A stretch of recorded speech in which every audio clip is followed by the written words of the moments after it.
Thousands of criminal cases are left unsolved every year. The vast majority of these cold cases go without ever seeing any form of closure. However, in rare cases, individuals confess their crimes as their last dying wish, and the families of these individuals involved can finally find the closure that they desperately deserve. Number 5.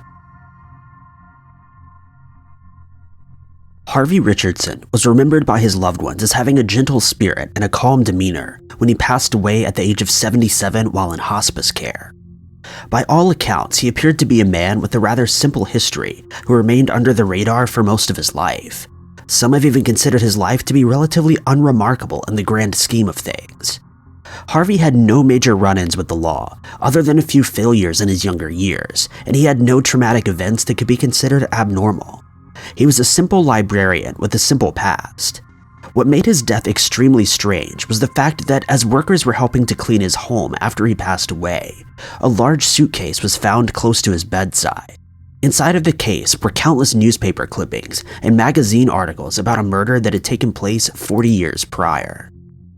In addition to these writings, the workers also found an antique pistol, a piece of women's undergarments, and a 9-page handwritten letter in which Harvey had confessed to taking the life of a woman named Lorraine Jacob. In the letter, he explained his motive, stating that Lorraine had stolen from him before he took her life.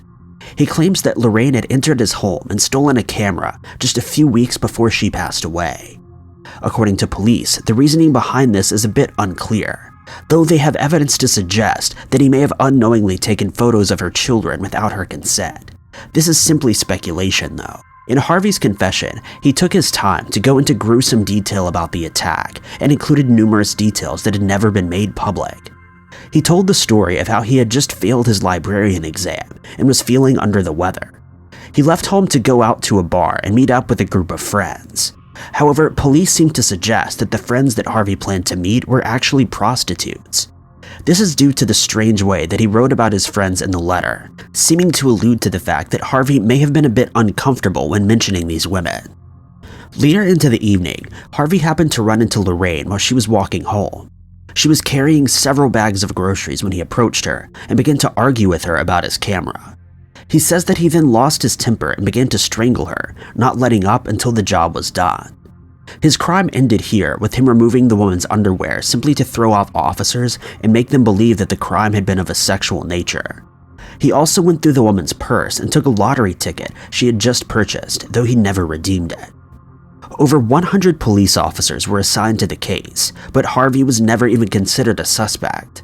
His confession came as a total shock to officers who were simply happy to have the case closed after so many years.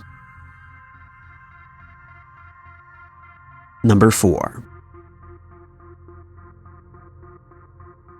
A man by the name of Vernon Bates is said to have passed away painlessly while in his sleep at the age of 62. He was a Milwaukee resident who had a dark past that he only confessed to his psychiatrist.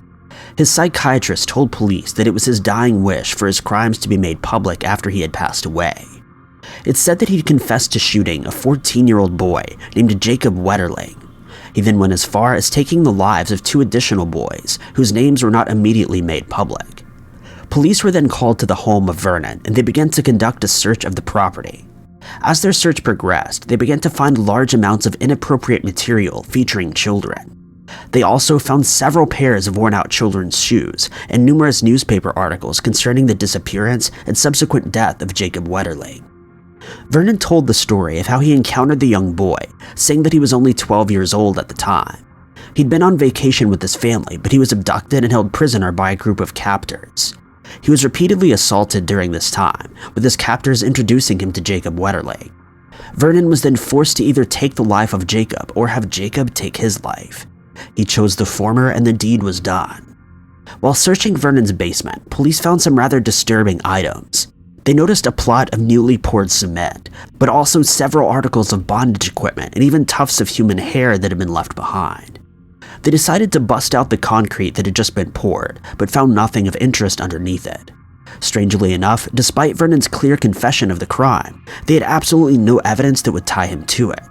What's extremely odd is the fact that Jacob's mother was contacted about the confession, She then informed police that Vernon had come to her on several occasions, claiming to be a psychic and wishing to speak with her about the crime. He'd offered to assist her in helping to find her missing son, and even gifted her a painting that he had made of Jacob. But as it would turn out, police found enough information to classify Vernon's confession as false. It was determined that he was nothing more than a sick old man with a clear fetish for young children. In 2015, police led a raid of a man's home named Daniel Heinrich. They searched the man's home under the belief that he was in possession of explicit material of children. Upon searching the home, they found numerous newspaper articles concerning Jacob Wetterling, similar to the collection that was held by Vernon. Daniel then confessed to taking the life of the young boy. He was expected to be sent to prison, but he made a plea deal with officers in exchange for revealing the location of the boy's body.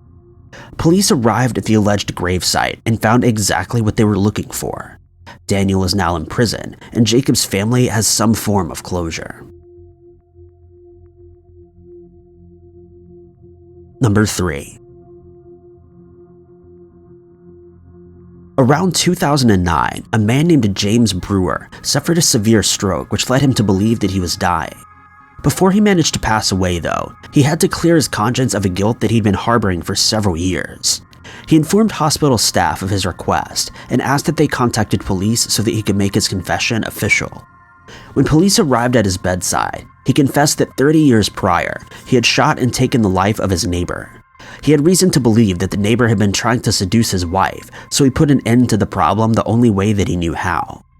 James and his wife then made the decision to move to a different state and begin life under a new name. The bad news about this confession is that Brewer had now brought his wife into the confession, technically naming her as an accessory to the crime. She was located and arrested, being charged for her involvement with the crime. But this seemingly didn't matter to James, as he fully intended to pass away with a clear conscience. Though James managed to make a full recovery, he was soon discharged from the hospital and immediately charged for taking the life of his neighbor.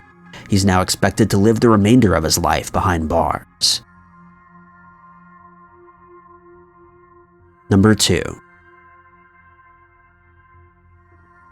Larry Sherard was an elderly man with a seemingly spotless criminal history.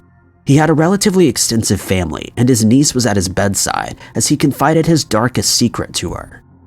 He told her the story of how he had claimed the lives of 2 individuals when he was much younger. After his natural life had faded, his niece went to the police to discuss what he had told her. According to Larry, he had been heavily involved in drugs at the time of his crime. He entered a deal with 2 gentlemen, but something went wrong during the process. He said that the 2 men had screwed him over on the deal, so he screwed them over the best way that he knew how. After completing the act, he took the bodies of the 2 men and began to hide them a great distance from one another. One of the men was found at the entrance to a cave about a year after he was reported missing, and the next man wasn't found until Larry's confession, at which point his niece revealed the location of the body. She relayed this information to police, who headed to the area and found human bone fragments. In a strange turn of events, this case would finally come to a close. Number 1. Roy Heath is a man who seemingly found trouble everywhere he went. He was known to have been involved in the East End gangsters earlier in his life, as well as the Cray twins. Heath was diagnosed with cancer and was in the terminal stages of his illness in 2009. Upon hearing this, he contacted police and informed them that he had taken the life of a man named Mohammed Taki about 12 years prior. Taki had gone missing and left behind virtually no evidence regarding what could have happened to him. 2 men were later arrested for their alleged involvement in the case, but they were soon let go as there wasn't enough evidence for a conviction. The case remained unsolved for over a decade. Heath informed officers that he had buried Taki under his patio, and police headed to his home to investigate. Sure enough, officers found Taki's body, wrapped in a duvet cover underneath the concrete.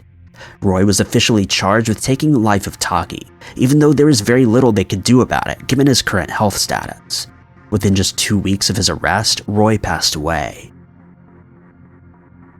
Thank you guys so much for watching. If you enjoyed this narration, maybe consider checking out my personal channel at youtube.com/ty_knots. And if you like this video, be sure to click that like button, subscribe, and click the notification bell to keep up to date with all of our future uploads.